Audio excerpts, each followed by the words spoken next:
Hi అండి, ఎలా ఉన్నారు? అందరు బాగున్నారా? ఈరోజు నేను మీకు బ్రెడ్ హల్వా ఎలా తయారు చేసుకోవాలనే రెసిపీని చూపిద్దాం అనుకుంటున్నాను. ఈ బ్రెడ్ హల్వా చాలా ఈజీ అండి. చాలా ఈజీ ప్రాసెస్లో ఎలా తయారు చేసుకోవాలో మనం చూద్దాము. ముందుగా నేను ఒక 10 బ్రెడ్స్ తీసుకున్నానండి.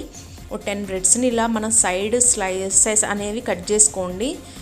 మొత్తం కట్ చేసుకొని ఆ బ్రెడ్ని 4 భాగాలుగా కట్ చేసుకోండి. ఇలా సైడ్ల మట్టు ఉంటాయి కదా, హెడ్జెస్ అవన్నీ కట్ చేసుకోండి. తర్వాత ఆ బ్రెడ్ని 4 భాగాలు చేసుకోండి. మధ్యలో కట్ చేసి మళ్ళీ ఇంకో 2 పీసెస్ కట్ చేయండి.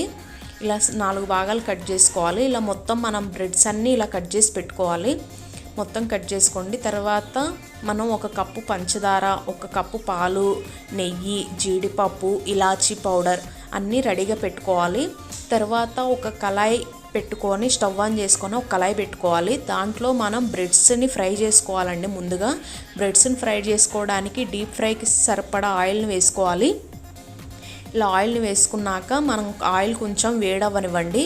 ఆయిల్ కొంచెం వేడైన తర్వాత మనం అందులో బ్రెడ్ స్లైసెస్ అన్నీ వేయాలి. వేసి ఫ్రై చేసుకోవాలండి. మనం దోరగా మంచి బ్రౌన్ కలర్ వచ్చేటట్టుగా ఫ్రై చేసుకోండి. అటు ఇటు తిప్పుకుంటూ టర్న్ చేసుకుంటూ ఫ్రై చేసుకోండి. ఇలా మొత్తం ఫ్రై చేసుకోవాలి. మనకి ఈ స్వీట్ చాలా టేస్టీగా ఉంటుందండి. అప్పటికప్పుడు మనకి బ్రెడ్స్ ఇంట్లో ఉంటే కనుక ఎప్పుడన్నా స్వీట్ తినాలనిపిస్తే అప్పటికప్పుడు ఈజీగా చేసుకోవచ్చండి. ఇలా చూసారు కదా, ఇలా ఒక సైడ్ తిప్పుకోండి. ఇలా ఒక సైడ్ బ్రౌన్ కలర్ వచ్చినాయి కదా, మళ్ళీ ఇంకో సైడ్ తిప్పుకోండి. ఇలా రెండో సైడ్ కూడా అలా మనకి బ్రౌన్ కలర్ వచ్చేటట్టుగా ఫ్రై చేసుకోండి. మొత్తం మనం కట్ చేసుకున్న బ్రెడ్స్ అన్నిటినీ ఇలా నూనెలో ఫ్రై చేసుకోండి. డీప్ ఫ్రై చేసుకొని పక్కన పెట్టుకోవాలి. ఇలా చూసారు కదా, బ్రౌన్ కలర్ వచ్చినాయి. ఇలా ఫ్రై చేసి పెట్టుకోవాలి. మనకి ఇంట్లో బ్రెడ్స్ ఉన్నప్పుడు, పిల్లలకి తినాలనిపించినప్పుడు, ఎప్పుడన్నా స్వీట్ తినాలనిపించినప్పుడు అప్పటికప్పుడు ఈజీగా తక్కువ టైంలో చేసుకోవచ్చండి. ఈ రెసిపీ చాలా టేస్ట్ కూడా చాలా బాగుంటుంది. పిల్లలు కూడా చాలా ఇష్టంగా తింటారు. ఎవరైనా సరే, పిల్లలనే కాదు, పిల్లలైనా పెద్దోళ్ళైనా ఎవరైనా చాలా ఇష్టంగా తింటారు. బ్రెడ్ హల్వా అంటే అందరికీ చాలా ఇష్టం కదండి. అందుకని అప్పటికప్పుడు మనం ఈజీగా తయారు చేసుకోవచ్చు. ఇలా మొత్తం బ్రౌన్ కలర్ వచ్చేటట్టుగా ఫ్రై చేసుకోండి. ఇలా మిగిలిన బ్రెడ్స్ను కూడా మనం వేసుకొని ఫ్రై చేసుకొని పక్కన ఒక దానికి ప్లేట్ పెట్టుకొని ప్లేట్ మీద ఒక పేపర్ వేసుకోండి. టిష్యూ పేపర్ కానీ ఏదైనా పేపర్, న్యూస్ పేపర్ అయినా సరే ఏదైనా వేసుకొని ఈ బ్రెడ్ స్లైసెస్ అన్నింటినీ వాటి మీద వేస్తే మనకి ఆ నూనె అంతా పీల్చేసుకుంటుంది. మన తర్వాత స్వీట్ తినేటప్పుడు మనకి ఆయిల్గా లేకుండా టేస్ట్ బాగుంటుంది. ఇలా దాని ఆయిల్ అంతా పీల్చుకునేటట్టుగా ఒక పేపర్లో వేసుకోండి. చూసారు కదా, అక్కడ మీకు కనిపిస్తుంది ఆయిల్ ఎలా పీల్చేసుకుంటుందో. అలా మనం పేపర్లో వేసుకోవడం వల్ల ఆయిల్ అంతా దానికి పట్టేసుకొని పీల్చేసుకొని ఆ బ్రెడ్ ముక్కలకి ఆయిల్ ఎక్కువగా ఉండదండి. అవి టేస్ట్ కూడా చాలా బాగుంటుంది. తర్వాత అది పక్కన పెట్టేసిన తర్వాత నేను ఒక ప్యాన్ తీసుకొని అందులో మనం పంచదార పాకం పట్టుకోవడానికి నేను పంచదార వేసానండి. పాకం అంటే మనం తీగ పాకం పట్టుకునేటట్టుగా కాదండి. మామూలుగా 1 కప్పు పంచదార వేసుకొని కొన్ని వాటర్ పోసుకోండి. ఆ పంచదార కరిగిపోతే సరిపోతుంది. మన పాకం ఏం రావాల్సిన అవసరం లేదు, తీగ పాకం అలాగా. అది ఇక మరుగుతూ ఉంది. లోపు నేను పక్కన ఇంకో కళాయి పెట్టుకొని, ఒక చిన్న కళాయి పెట్టుకొని నెయ్యి వేసుకున్నానండి. మనం జీడిపప్పు, కిస్మిస్ అవి వేయించుకోవడానికి. మీ ఇష్టం, జీడిపప్పు, కిస్మిస్, బాదం పప్పు, పిస్తా పప్పు మీ ఇంట్లో ఏది ఉన్నా సరే ఏదైనా వేసుకోవచ్చు. నేను జీడిపప్పు, కిస్మిస్ వేసానండి. వేసి ఫ్రై చేసుకోండి బాగా. జీడిపప్పు కూడా మనకి బ్రౌన్ కలర్లో వచ్చేటట్టు ఫ్రై అయ్యేటట్టుగా ఫ్రై చేసుకోండి. బాగా ఫ్రై చేసుకొని ఇది మాడిపోకుండా చూసుకోండి. కలుపుకుంటూనే ఉంటూ మాడిపోకుండా చూసుకోండి. ఇటు పక్కేమో మనకి ఆ పంచదార వాటర్ అనేది మరుగుతున్నాయి. ఈలోపు ఫ్రై చేసి పెట్టుకుందాము.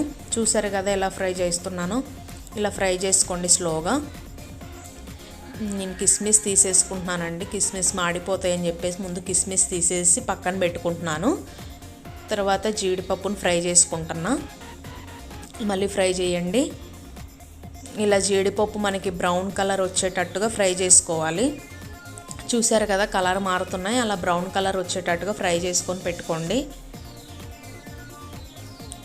ఇలా బ్రౌన్ కలర్ వచ్చినాయి కదా, తీసేసుకోవాలి. ఇప్పుడు మనం ఇంకో ఒక గిన్నెలో తీసేసుకొని స్టవ్ ఆఫ్ చేసేసుకోండి.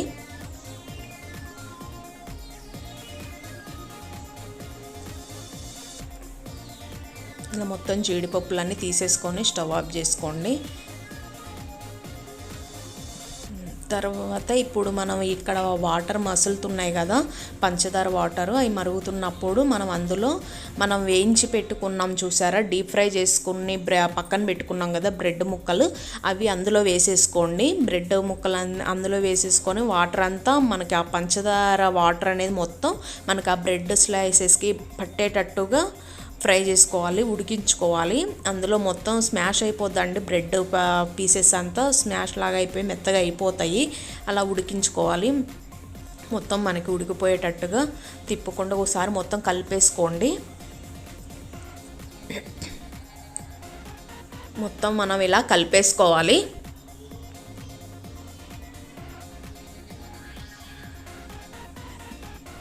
చూసారు కదా, అలా మొత్తం కలిపేసుకొని ఒకసారి అలా వదిలేసేయండి. మొత్తం మనం దానికి మొత్తం పీల్చేసుకొని వాటర్ పీల్చుకొని బ్రెడ్ అనేది మెత్తగా అయిపోతుంది. మెత్తగా అయిపోయేటట్టుగా కలుపుకోవాలి.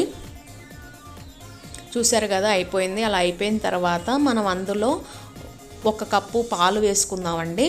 నేను 1 కప్పు పంచదార తీసుకున్నాను. 1 కప్పు పంచదార, 1 కప్పు పాలు తీసుకున్నానండి. పంచదార కూడా 1 కప్పు కరెక్ట్ సరిపోద్దండి. మీకు ఎక్కువగా స్వీట్ తినాలనిపించిన వాళ్ళకి మీరు కొంచెం ఎక్కువ వేసుకోవచ్చు. నేను 1 కప్పు పంచదార వేసాను, నాకు కరెక్ట్ సరిపోయింది. ఇప్పుడు పాలు పోసుకున్నానండి. మళ్ళీ ఒకసారి మొత్తం కలిపేసి పెట్టుకోండి. ఇలా మొత్తం కలుపుకోవాలి. చూసారు కదా ఎలా ఉందో, అలా మొత్తం కలిపేసుకొని ఆ పాలు కూడా మొత్తం పీల్చేసుకోవాలండి. బ్రెడ్ మొత్తం ఆ పాలతో మొత్తం ఉడికిపోవాలి. అలా ఉడికిపోతే మనకు ఉడుకుతుంది చూసారా, ఉడుకుతున్నప్పుడు మనం కొంచెం అంత ఇలాచీ పౌడర్ వేసుకోండి.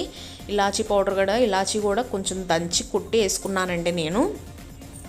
అలా వేసుకోండి. అలా వేసుకొని మొత్తం ఒకసారి కలిపేసుకోండి. చూసారు కదా ఎలా వచ్చిందో. దాని మీద కొంచెం అంతా నేను నెయ్యి వేసుకుంటున్నాను. కొంచెం అంతా నెయ్యి వేసుకొని మళ్ళీ ఒకసారి కలిపేసుకోండి. మొత్తం ఒకసారి దగ్గర పడేటట్టుగా కలుపుకోండి. చూసారు కదండి, చూడటానికి ఎంతో టేస్టీగా ఎమ్మీగా ఉంది. చాలా బాగుంటుందండి స్వీటు. మీరు కూడా ఒకసారి ట్రై చేయండి. ట్రై చేసి ఎలా వచ్చింది ఏంటనేది నా కామెంట్ సెక్షన్లో కామెంట్ చేయండి. తర్వాత ఇందులో మనం ఫ్రై చేసి పెట్టుకున్న జీడిపప్పు కిస్మిస్లు వేసుకోవాలండి. వేసుకొని కలిపేసుకొని మళ్ళీ ఒకసారి మొత్తం కలుపుకోండి. అంతేనండి, మనకి మొత్తం దగ్గరకు వచ్చేసింది స్వీట్. ఇలా మనం ఈ స్ట్రక్చర్లో ఉంటే సరిపోతుందండి, మరీ గట్టిగా అవసరం లేదు. ఇలా ఉంటే తర్వాతకి మనకు కొంచెం గట్టి పడుతుంది, సరిపోతుంది. ఇలా ఉంటే సరిపోతుందండి. అంతేనండి, ఇలా పెట్టేసుకొని మళ్ళీ మొత్తం ఒకసారి కలిపేసుకొని దగ్గరకు వచ్చేటట్టుగా ఫ్రై చేసుకొని ఆపేసేయండి. స్టవ్ ఆఫ్ చేసుకోండి.